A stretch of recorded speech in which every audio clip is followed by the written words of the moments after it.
लुधियाना के सुनील और उसकी बीवी रीटा एक अच्छे और संपन्न परिवार से ताल्लुक रखते थे। एक दिन रीटा की भाभी उसके घर आती है। रीटा, तुझे तो पता है तेरा भाई कुछ नहीं करता, ऊपर से 2 बच्चों की जिम्मेदारी, बेटी भी बड़ी हो गई है। तू तो बुआ है, कुछ मदद कर सकती है तो कर देना। कहाँ पैसे हैं भाभी, बस समझ लो किसी तरह हम लोग भी दिन काट रहे हैं। 2 ही तो कार है और मेरी बेटी भी बड़ी हो रही है। अब उसके लिए कार लेनी है तो 10 लाख का खर्चा तो लग ही जाएगा। तभी वहाँ सुनील आ जाता है। अरे शशि, क्या है, तू हमेशा पैसों के लिए परेशान क्यों रहती है? वैसे क्या जरूरत थी बेटी की शादी इतने बड़े घर में तय करने की? अरे पैसे नहीं थे तो ऐसे ही कर देती कहीं शादी। इतने बड़े होटल में क्यों कर रही है शादी? लेकिन यहाँ तो मामला शादी का है, डेट तय है। दरअसल तेरे भतीजे के पीएफ के पैसे आने हैं, पर उसमें देर हो रही है। जैसे ही पैसे आ जाएंगे मैं तेरे अकाउंट में डलवा दूंगी। ठीक है, हम लोग सोचकर बताएंगे। तभी वहाँ भतीजा आ जाता है। फूफा जी, आप लोग ही मदद कर सकते हैं, वरना तो कैसे काम होगा समझ में ही नहीं आ रहा। मैं वादा करता हूँ जैसे ही पैसे आ जाएंगे मैं आप लोगों को वापस कर दूंगा। हाँ भाई, ठीक है। अब देख भाई, हमारे लड़के तो सारा दिन घर पर पड़े रहते हैं, ना कमाते हैं ना कुछ कमाने की इच्छा रखते हैं। लेकिन चल, ये ले, कितने पैसे चाहिए? जी 4 लाख रुपए। ठीक है, लेकिन पैसे ध्यान से वक्त पर वापस लौटा देना।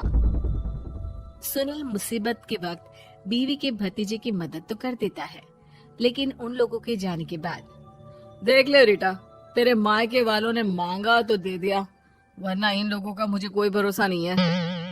अरे क्यों भरोसा नहीं है? इससे पहले तो कभी इन लोगों ने आपसे मदद भी नहीं ली। हाँ, ली तो नहीं, लेकिन पैसे की किल्लत ही रहती है ना इन लोगों के पास। अरे ठीक है ना, नहीं लौटा पाए तो भतीजे के ससुराल से निकाल देंगे। सुना है बड़े घर में शादी हो रही है। सुनील और रीटा पैसे तो दे देते हैं, लेकिन अगले रोज ही। हाँ भाई साले साहब, क्या हाल है? ठीक हूँ जीजा जी।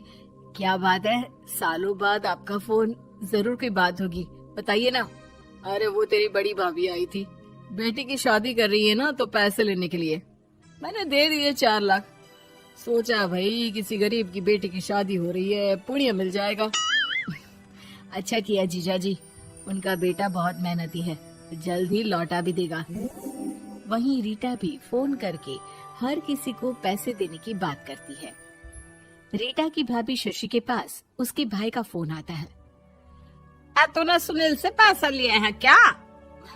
नहीं भाई, सिर्फ बात की है, बोल तो रहा है कि दे देगा। वो लोग मदद करने वालों में से नहीं है, और मदद कर भी दे लेकिन समाज में गा गा कर हालत बुरी कर देते हैं। अब गाने दीजिए ना भाई, मैं क्या कर सकती हूँ, मेरे पास कोई ऑप्शन भी तो नहीं है। बेटी की अगले हफ्ते शादी जो है। शशि की बेटी की शादी हो जाती है, लेकिन शादी के 1 महीने बाद ही सुनील का फोन भतीजे के पास आता है। हाँ भाई, शादी तो हो गई हम लोगों की दुआ से। अब देख, ऐसा ही फायदा होता है पैसे वाले रिश्तेदार हो तो। तेरे वक्त पर हम कैसे खड़े हो गए थे, लेकिन अब पैसा लौटा दे भाई। जी, मैंने पीएफ के लिए अप्लाई कर दिया था, उसकी नोटिफिकेशंस मैं आपको भी भेज देता हूँ। मुझे लगता है 10 दिन में पैसे आ जाना चाहिए। जैसे ही पैसा आएगा मैं आपके अकाउंट में डाल दूंगा। और ना जी ना, कोई नोटिफिकेशन नहीं चाहिए, पैसा चाहिए, पैसा। ठीक है अंकल, बस 10 दिन का समय दे दीजिए। अभी हफ्ता भी पूरा नहीं होता कि भतीजे के पास उसके गांव के दूर के चाचा का फोन आता है। अरे बेटा, क्या बात है, सुनील के कोई पैसे ले रखे हैं तो दे क्यों नहीं देता? हाँ चाचा जी, बात तो हुई थी, 10 दिन का वक्त मांगा है, उम्मीद है हो ही जाएगा। अरे फोन कर रहा है, रोज बता रहा था कि बेटी की शादी में मदद की थी। अब क्या है ना, भले ही शादी 10 दिन रोक देते, लेकिन सुनील से मदद नहीं लेनी चाहिए थी। याद है ना, मधु की मदद करके कितना बदनाम कर दिया था उसने पूरे घर को सोसाइटी में। हाँ चाचा जी, मैं भी यही सोच रहा था कि उन लोगों से मदद नहीं लेनी चाहिए थी। कई लोगों के फोन आ चुके हैं। वही रीटा अपनी भाभी को फोन कर देती है। क्या है भाभी, कब पैसे लौटाओगी? पता है ना ये कितना बोल रहे थे, तुम्हारे बोलने पर मैंने पैसे दिए हैं। भाभी अब तो आपके बेटे की कार बेच दो और हम लोगों के पैसे दे दो। अरे लेकिन रीटा, बात तो 3 महीने की हुई थी ना, अभी तो 2 महीने भी नहीं हुए पैसा लिए, थोड़ा तो सब्र करो। नहीं नहीं भाभी, वैसे मेरा बेटा टिक्कू आ रहा है आप लोगों के घर रहने के लिए, उसको अच्छे से खिलाना पिलाना, समझी। भाभी को समझ में नहीं आता कि वो क्या करे। वो बेटे से बात करती है। अरे माँ, इन लोगों से मदद लेकर सच में बहुत बड़ी गलती कर दी। मुझे खुद समझ में नहीं आता कि कैसे इन लोगों के पैसे जल्द से जल्द दे दूं। तभी डोरबेल बजती है और रीटा का बेटा टिक्कू घर में आता है।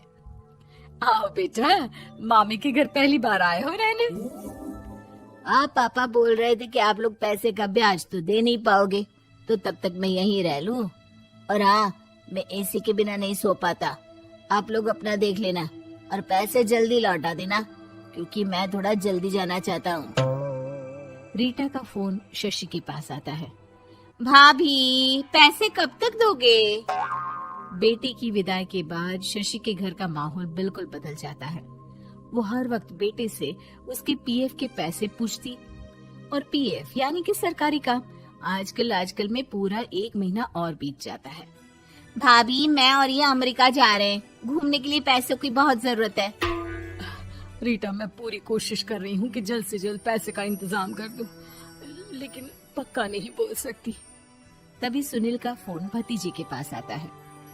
देख माना 3 महीने की बात हुई थी पैसे लौटाने के लिए, लेकिन अभी मुझे पैसों की काफी जरूरत है। मैं अमेरिका जा रहा हूँ, तो पैसे मैंने किसी से ब्याज में पकड़ लिए हैं।